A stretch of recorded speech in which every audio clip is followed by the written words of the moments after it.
Hello again. This is a podcast from Duncan Cartlidge Online, the online resource for all construction professionals that's available 24/7. Please don't forget to subscribe at the place you usually get your podcasts so as not to miss a thing from this second series, as well, of course, to visiting our YouTube channel. Welcome to another podcast from Duncan Cartlidge Online. As usual, Barney, my red Labrador, is here to offer advice and to keep an eye on things. And by the way, Barney and I would really appreciate it if you would like to write a review. If you're new to Duncan Cartlidge Online podcasts, welcome. Please don't forget to subscribe, as well as catching up with previous episodes. If you're already a subscriber, thank you for your support. Please spread the word. In today's jam-packed episode, we'll look at the CIOB Client Guide 2025, Roll Up Your Sleeves or Else, and the Crazy Cost of Net Zero, and the 10-year Infrastructure Plan.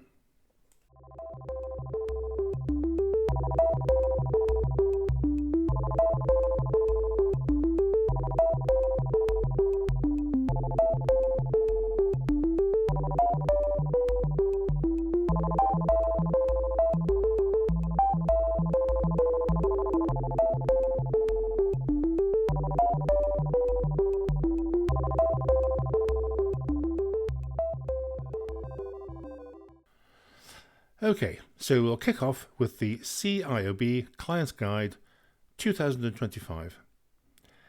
I'm starting this podcast on a rare positive note. Last week, the CIOB launched the second edition of their Client Guide. Now, I must confess that I've not come across this guide before. What a little gem. The guide contains 76 pages and covers the whole development process from funding through to occupation. Please have a look. It's a free download from the CIOB website, and there have been over 1,400 downloads in the first few days since publication. Never mind clients, it's a great source of reference for anybody, including students and newbies, about how the system works. The RICS should take a look at the really useful range of practical publications offered by the CIOB and compare it with their offering. I mean, does anybody actually read Modus? And while on the subject of the RICS, anybody heard what's happening about the Mothman? Last year saw the RICS hold a series of roundtable discussions with the membership to revise the entry pathways into the RICS to embrace inclusivity, with the outcome being published in spring 2025. The latest word is, and I quote, "It's far too early in the progress to publish any details." It was the RICS 2025 AGM this week. I joined the AGM online, and it seemed as though Rent-A-Crowd had been brought in, as each speaker was enthusiastically applauded after their same lacklustre, highly scripted presentations. I have to admit to falling asleep briefly after the first 30 minutes, and the environment for the presentations looked like a 1920s gentleman's club and gave the impression of being totally out of touch. The backdrop was a wood-panelled wall with a roll of honour going back to the 1920s. Incidentally, it looks like no feedback on pathway review until later this year at the earliest. At the Q&A session, the question of Justin Sullivan, that's Mothman, was raised, and how long the investigation would take. The response? It will take as long as it takes. It says it all.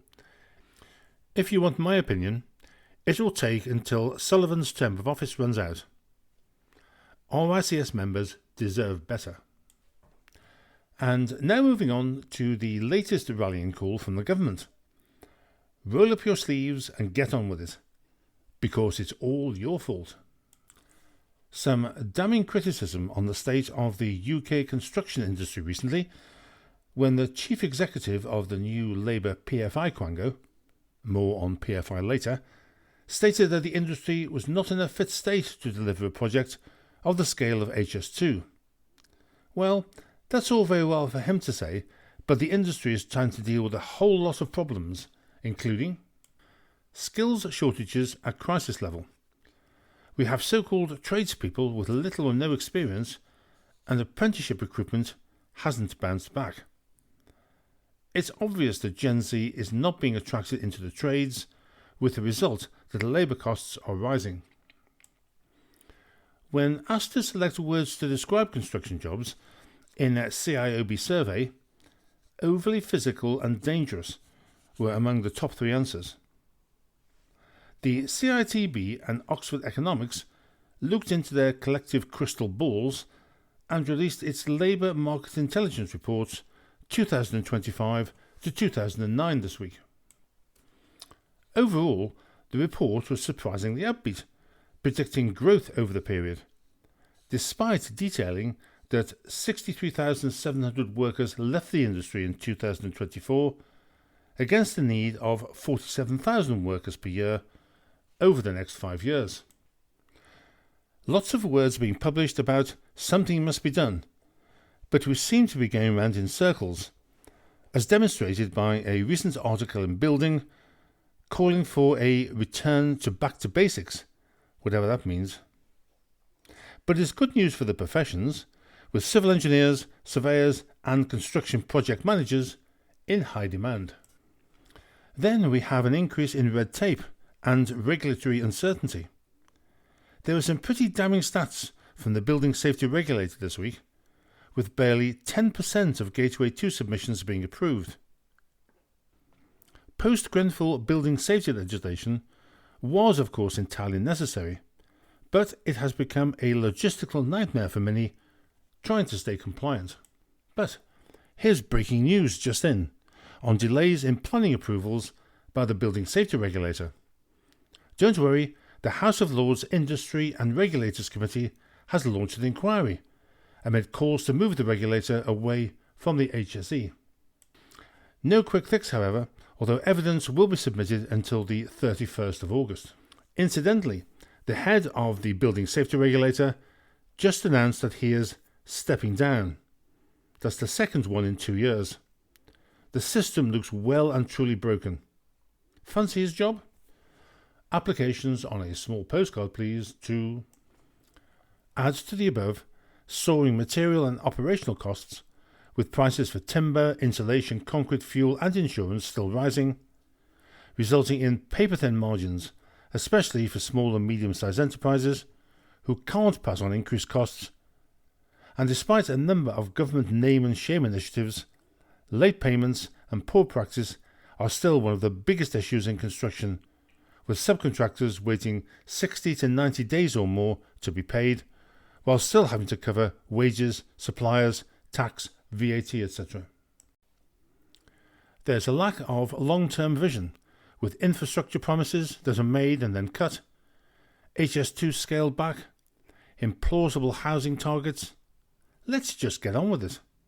The industry needs clear, consistent guidance, not endless paperwork and conflicting interpretations. Why would anybody with half a brain want to enter the sort of industry that is Construction UK? Confidence across the sector remains fragile, with too many firms operating week to week with no clear path forward. And on the topic of blame, I don't know whether you saw a tweet from the Prime Minister last week. It appears that at last the penny has dropped that the target of building 1.5 million homes, announced as part of the government's plan for change, is unachievable, and panic has set in.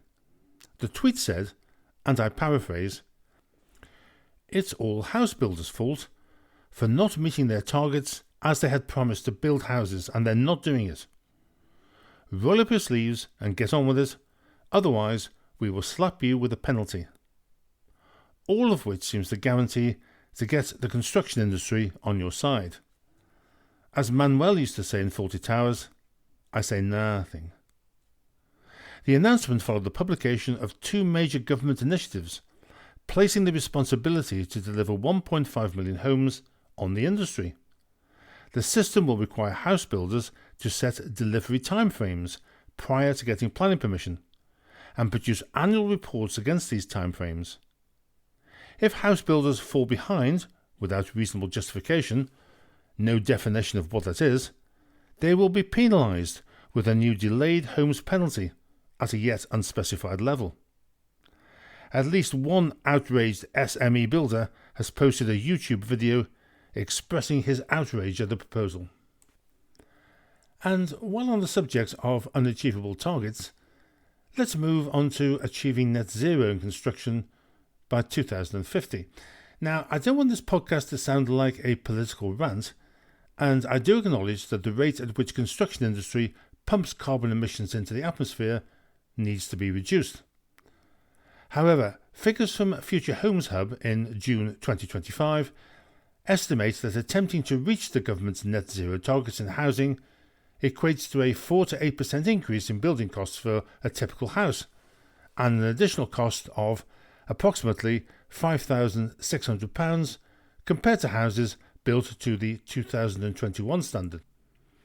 Others have estimated costs to reach the standard are between £5,000 and £10,000 per home, based on better insulation, triple glazing and an air source heat pump. Using infrared heating and photovoltaics to achieve a similar reduction in carbon emissions, it would be an estimated £11,600 or more. It gets worse. To reach net zero emissions, regarded by some as the holy grail, requires a heat recovery system and extensive PV, as well as air source heat pumps and thicker insulation. For this, the total cost could be an additional £20,000 per home. I recently read an article from the RICS which reported, and I quote, "Nearly half of construction professionals globally are not taking embodied carbon measurements, and there is little evidence that it is impacting on choice of materials." I don't know about you, but I have never been asked to take embodied carbon measurements, chiefly because of lack of expertise, reliable software, together with a lack of interest from clients. I think nearly half of construction professionals is a way overestimate. And finally on this topic, as part of the spending review, the government announced that it was ending funding for upgrading energy efficiency in public buildings, such as hospitals, schools, etc., in 2028. This follows the withdrawal of funding for the Low Carbon Skills Fund, and bearing in mind my previous comment about lack of skills is a major factor in convincing the industry about cutting carbon, it doesn't sound very joined up. And finally, the infrastructure strategy, which I've subtitled Jam Tomorrow. The government has announced its £752 billion 10-year infrastructure strategy. Previously, I've criticised plans for what appear to be random targets. As far as I can see, the new plan contains no targets, just loads of money, with an emphasis on critical maintenance to existing infrastructure. The overriding industry reaction to the funding review is, we need clarity, certainty and reality. Well, these high-level numbers don't mean anything without a coherent, considered strategy around their delivery. We are assured that more detail will follow in mid-July. Drip, drip, drip. The strategy is equivalent to the last government's Construction 2025, released in 2013, that outlined the government's vision of where the industry should be in 2025. The 2013 report contained several very ambitious targets, all of which have failed to be met. I really don't know how government arrives at these targets, one of which was a 50% reduction in greenhouse emissions, whereas anecdotally it is thought emissions have marginally increased. Another target was a 33% reduction in initial cost of construction. Of course, construction is used to target setting. One of the more famous targets, for those who can remember, was one set by Sir Michael Latham in his 1994 report, Trust in the Team, where a reduction of 30% in cost was called for.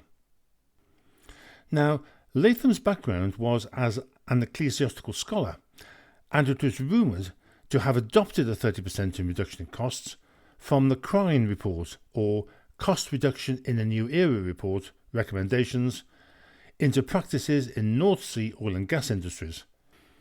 Back in October 2024, as suggested in a blog, that the Labour Party was thinking the unthinkable, the return of the PFI, or the Private Finance Initiative, a procurement model where private finance is used to fund large infrastructure projects.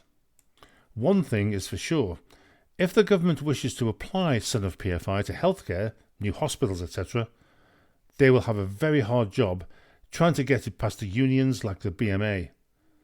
Back in the day, the first round of PFI met with a relentless anti-PFI campaign from the BMA, left-wing academics and the BMJ, the British Medical Journal. What is known so far is that one of the PFI procurement investment models announced by the Chancellor includes Regulated Asset Base, or RAB.